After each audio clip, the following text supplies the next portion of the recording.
ازيكم؟ ايه الاخبار؟ يا رب تكونوا بخير وبصحة وبسعادة. وانت بتقلب في الموبايل بتلاقي نفسك دخلت في دوامة من الفيديوهات القصيرة اللي هي الشورتس، مدتها 15-20 ثانية. يوتيوبرز كتير بقوا بيعملوها رغم انها ما كانتش مألوفة في الاول. واكيد سمعت قبل كده ان الشورتس دي مضرة، فيا ترى هل هي مضرة فعلا؟ ازاي ظهرت فكرة الفيديوهات دي؟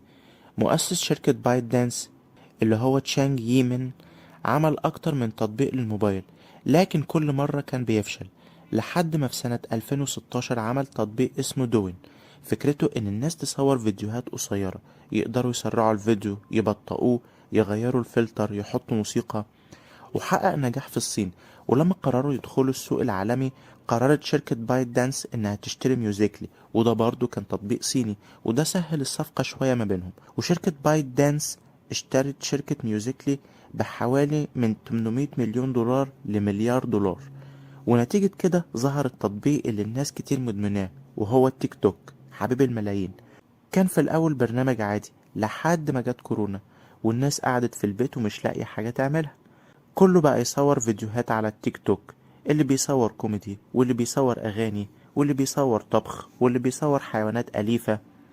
وصناع التيك توك خلوا خوارزميات التطبيق تسمح لأي حد إنه يتشهر بسرعة. أي حد بينزل فيديو حتى لو لأول مرة بيشوفوا آلاف الناس على طول. وفي سنة 2020 كان 800 مليون واحد حمل التيك توك. عدوى الشرطات بعد كده اتنقلت لليوتيوب وفيسبوك وانستجرام وتويتر اللي هو اكس دلوقتي، خايفين ان التيك توك يسحب البساط من تحت رجليهم. الحاجات الحلوة هتاخد وقت، ولازم هتاخد وقت. الفيديوهات اللي مدتها طويلة جدا، ساعة مثلا، دي افيد فيديوهات. انا عارف انك مصدوم دلوقتي، خصوصا المواضيع المهمة، سواء طب ولا تنمية ذاتية ولا علوم. مش كل حاجة ينفع انها تختصر، مش كل حاجة ينفع انها تتلخص. مثلا دكتور انف واذن وحنجرة ما قراش مرجع الطب، هتثق ان هو يكشف عليك؟ اكيد لا. ممكن تقرا مرجع في مجالك وبعد كده تعمل ملخص يفكرك، عادي، مش مشكلة. الخطورة من الشورتس دي انها بتسبب للاطفال نوع من الادمان، طول الوقت عايز يقلب ويشوف فيديوهات، وبتسبب نقص انتباه وفرط حركة وقلة تركيز، وبتسبب نفس المشاكل دي للكبار. علشان كده لازم انك تعمل هوايات غير الموبايلات، تشوف فيديوهات طويلة، تقرا كتب. مع الوقت صبرك هيزيد، بالك هيبقى طويل، وهتحس فعلا بيومك، مش هيجري منك من غير ما تحس بيه.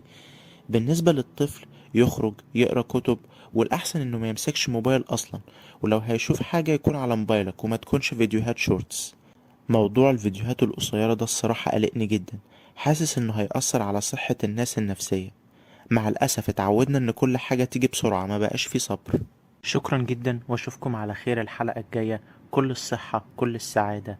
السلام.